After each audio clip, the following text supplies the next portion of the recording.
Well, hello everyone, and welcome to Rotary Unplugged. I'm Craig Clark, one of your hosts, along with producer J.R. Muller.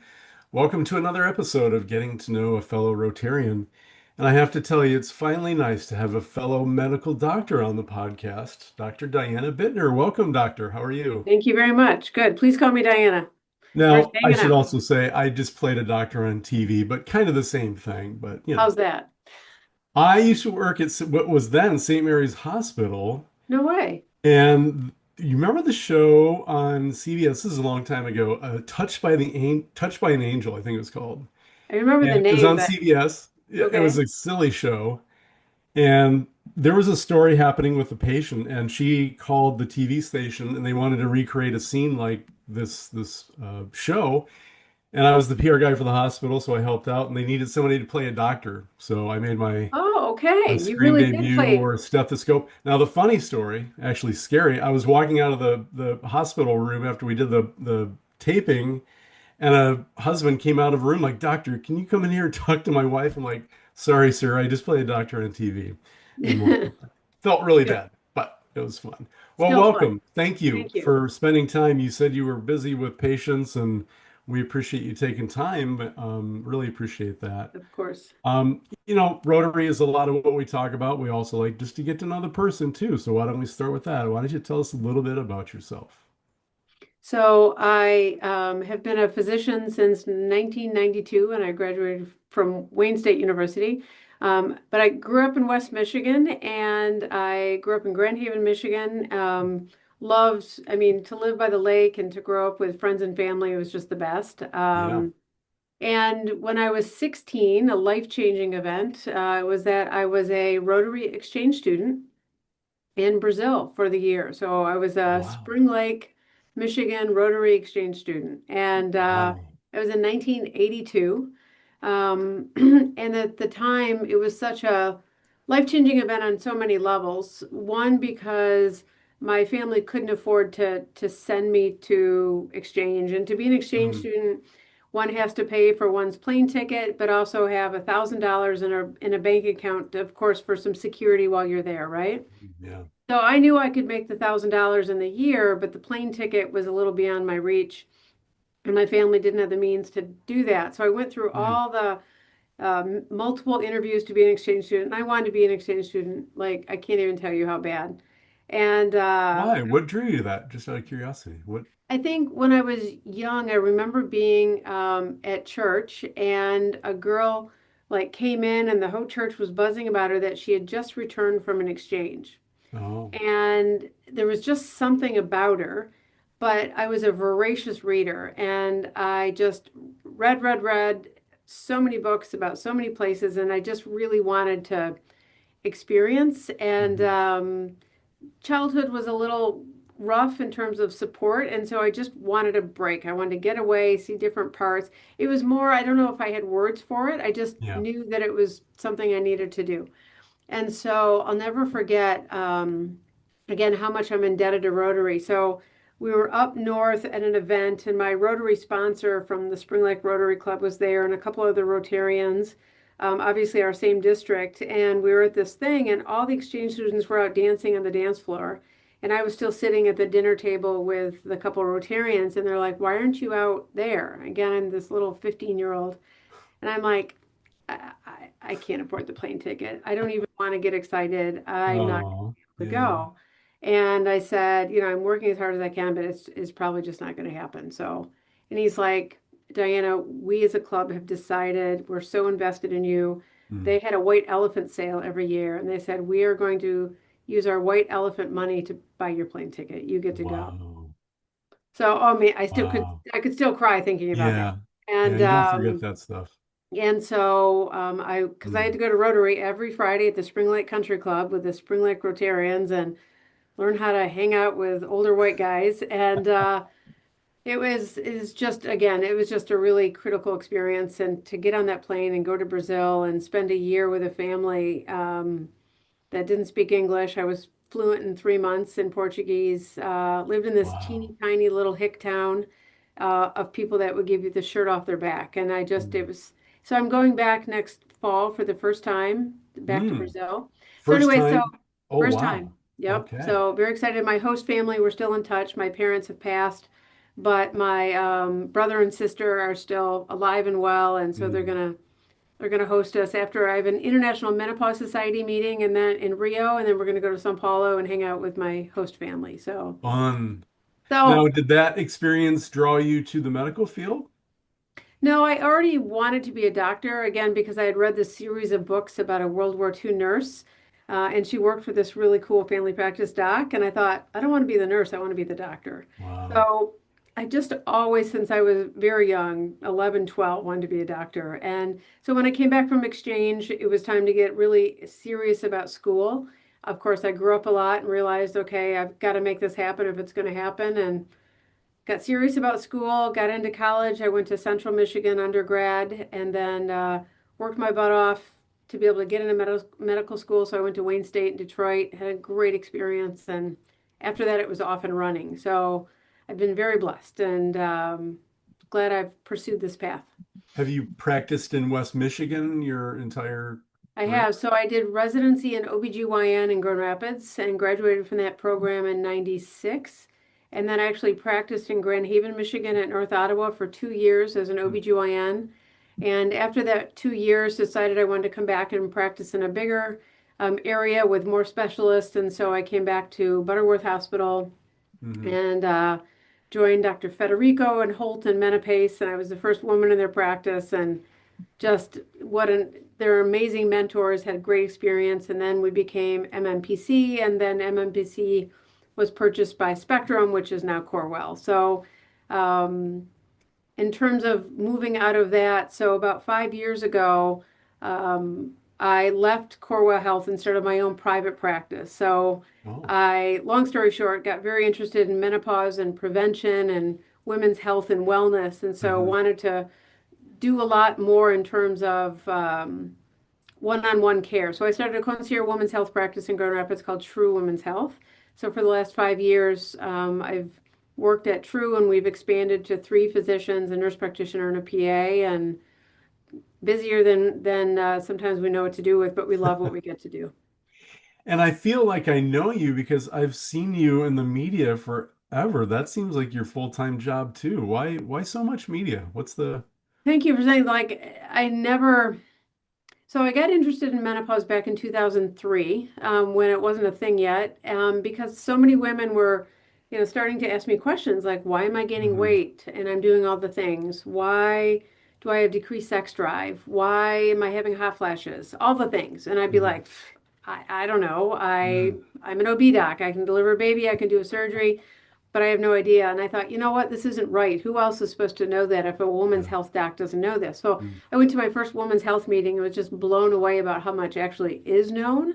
But we were just not taught in residency. I guess there's not enough time. And so fast forward, I'm working on that for current learners. But having said that, once I saw that there are options for women, I couldn't unsee it. Mhm. Mhm. And I remembered a line from the movie The American President. In the absence of truth, people listen to whoever's talking. Oh yes. And so I thought, you know what? I got to get out there. And I have some mentors on the national level who said, you got to give talks. You got to see what's going on in the community. And so I started giving a couple talks, and I was just blown away by the audiences. Once the subject was started, it was Mhm. like Pandora's box, Yeah. right? It just opened up. And so I started to have opportunities. So first I did taped radio, then live radio, then taped TV, then live TV.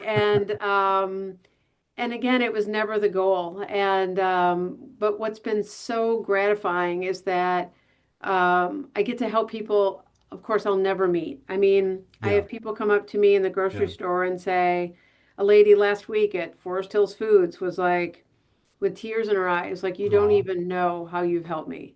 Yeah. Or guys will come up and say, you've saved my marriage. Like, Mm. oh my gosh, like what a Mhm. gift that I get to help people in ways that I wouldn't have time in my day to day. But yeah, and like you're very busy and that takes away from your day, but I'm sensing in you that intentionality, like you see this as health education, not doing media, right? Like this is another way to reach people with, in today's world, right? A lot of disinformation. The good old internet can tell you anything you want to hear. Right. You feel like you have to fight through that harder now because of everybody knows everything on the internet? A little bit, Yeah. especially with the menopause stuff. I Yeah. mean, what I'd like to think around true and just what we do, what I do is that, a lot of people are talking about menopause.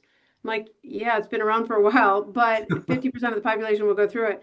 But here's some solutions. And I think just by being very authentic and common sense and informed consent, people can just sense that there's something different. Like, I'm not trying to sell you something, Yeah. right? Like I really want you. I think about democratizing the information. I tell women I shouldn't Right. know more about your body than you do, right? And I will never tell you what to do, but here's why you feel how you feel, and here are options. And Yeah. so, of course, to do that, I've had to learn to be an entrepreneur because one must have a sustainable business model, right? Right. But in terms of the media, I don't get paid to be on TV. They don't pay me. We don't pay them. When I'm doing the Fox 17 segment every week, Yeah. doing this other media for True, like I think it just, we're very intentional about Yeah. our goals to reach more people. I think from the 10 minutes we've been chatting, I sense you're very intentional in everything you do since you were a Most part, yes. teenager to now. How, so as you know, Survival instinct, yes. as you know, we ask a lot of questions in advance of, tell us unique things. How in the world do you find spare time to drive race cars? What is that about? Again, very intentional. It sounds like it. Yeah, I love to go fast and I love to drive. And so this started first with my daughter Pixie. She's now 27, and we both love cars. And Yeah. so for a birthday present or whatever, we went to Skip Barber in Atlanta, and she was just 18. And to do this class, you have to be 18 and be able to drive a stick. And I Oh, have a stick Audi S4. And so Pixie was very good at the Audi S4. And so we went down to Skip Barber, and it was a 4 hour class or 6 hour class. And we did a corners course with a 911. So you learn how to drive loops after an hour in the classroom. wow. And then you learn how to drift in a Mazda Miata rear wheel drive on a wet track. And then you get an hour on an all asphalt corners, full race course Okay. with an F3, 5 point restraint, motorcycle shift, and Wow. I don't even know what you're talking about. That sounds pretty wild. but it's so think F1, it was an F3, so a little, the car only goes like 160 tops Okay. out versus 250, but um, we actually lapped the guys. So in that kind of class, you can't pass each other. It's a lead and follow class, so you have to lead a pace car. You can't pass. You have to have Oh, more training in order to safely pass. So we could just okay. kind of and so I think they thought we were going to be slower than the guys because there were six of us in the class. And Pixie and I are like, let's go, let's go, let's go. And so here you are 4 inches off the ground with a little stick shift, in this little formula car. And we lapped the guys twice. So it was pretty fun. So, anyways, and then I took my son in Connecticut to the course where Robert Redford used to drive. But we Yeah. drove 750 horsepower Mustang Roush in a corners course and in a course. And turn three, you could kind of catch a little air. So, anyways, I so think we found the real topic Diana wants to talk yeah, about yeah. today. So that's an occasional love, but I love to go fast. So I have a stand Yeah. ski, and you can just hear me hooting on Spring Lake, yelling as loud as I can as my hair's on fire. So Yeah, you it's just a grew up, good you're release. from Spring Lake? I'm from Grand Haven, Spring, yeah, Yeah. and I live in Spring Lake now, and I have a stand-up jet ski. So we put her in the water, and I just go. So Okay. good way to blow Work some steam. hard, play hard. I love There it. you go. So you gave us a little taste of your kind of a initiation to Rotary with the exchange. When did you, officially join as a member of the Grand Rapids So when Club? I practiced, just to go back a little bit, Yeah. when I was practicing medicine in Grand Haven, I mean, Mhm. Rotary means so much to me. Again, what that club did for me in Brazil, I joined the club in Grand Haven.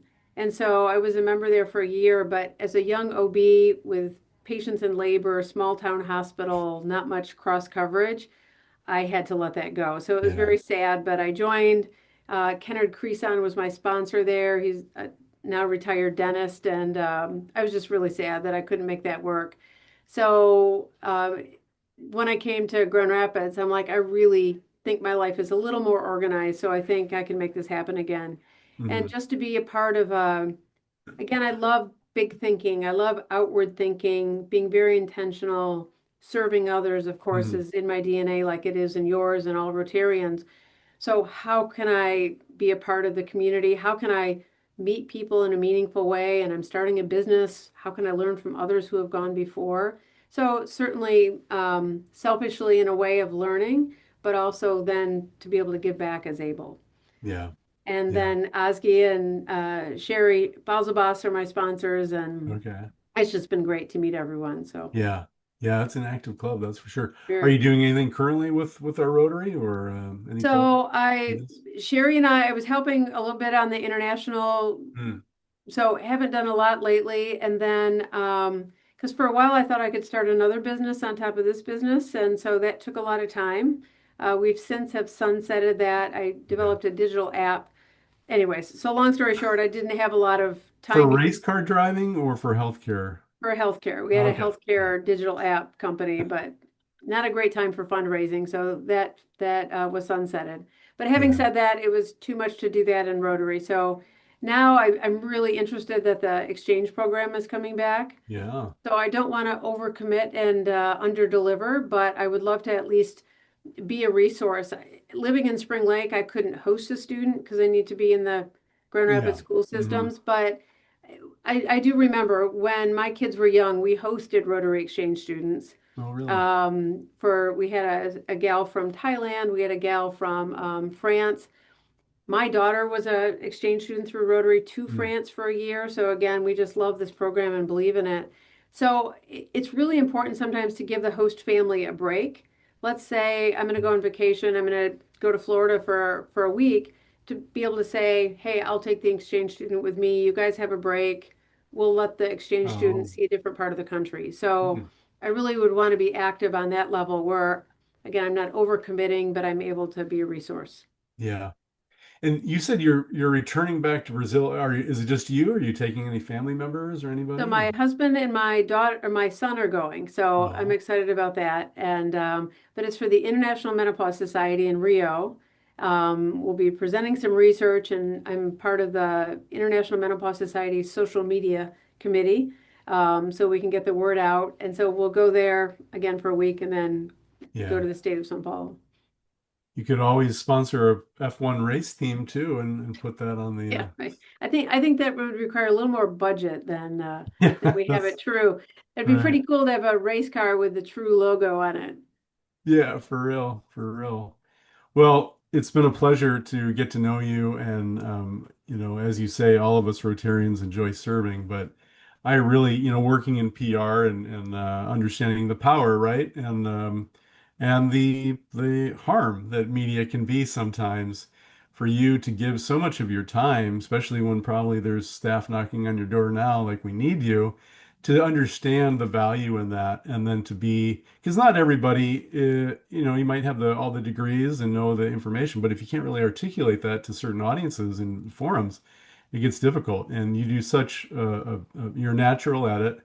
And I hope you know that those of us that follow what you do really appreciate all you do as a educator, as I said earlier too, with the world of disinformation, right? It sure Right. is nice to have somebody that can speak the Well, that truth. means more than you know. And, Aw. one thing we try to get across is, again, that it's possible, that people can. Again, even just from my story of how I came from quite a few challenges and then Mhm. was able to, you know, progress and do well, it's like it is possible. So not only from my own story, but seeing so many women who have found hope again after cancer treatment, Mm. after Yeah. a really difficult menopause, after divorce or trauma or hardship, Hmm.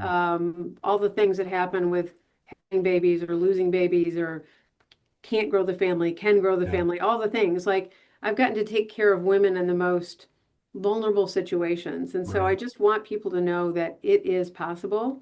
And to learn a new skill set, to be able to communicate that, it's certainly worth it. Well, and the kind of the village mentality, you spoke earlier about how that family would give their shirt off their back when they probably couldn't afford to do that, but that's Hmm. just what you do.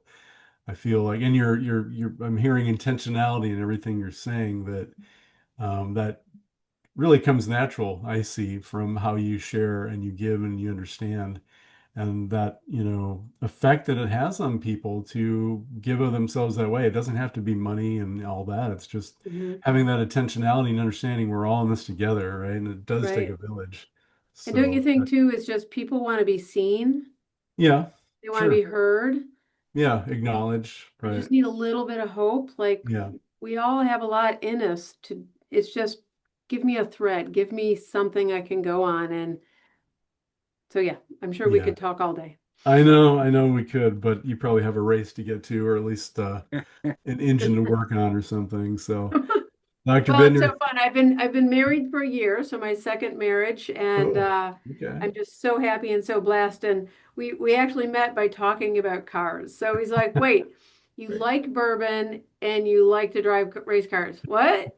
I'm like, "Awesome." Plus and a plus. Love it. JR, So, assuming you race F1 too on the weekends, probably. no, but I do like bourbon. I'm a bourbon guy. Okay. So, right, right. So, but I was anyway, a Scotch girl till I met my husband, who's a bourbon guy. But there you go.